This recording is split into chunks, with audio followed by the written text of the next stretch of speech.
1 dicembre, in occasione della partita di Serie D della Gemini Basket, ha avuto luogo presso l'impianto sportivo di Via Leoncavallo la cerimonia di inaugurazione della nuova palestrina intitolata Marco Coltro.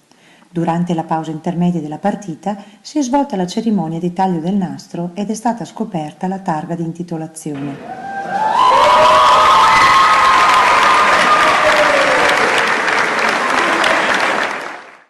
Ospiti d'onore i genitori del compianto coach Marco Coltro.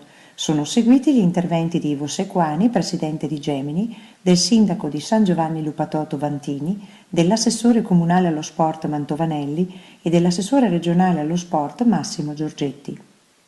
Presenti anche le Gemini Cheerleader, che si sono esibite in vari momenti durante le pause della partita.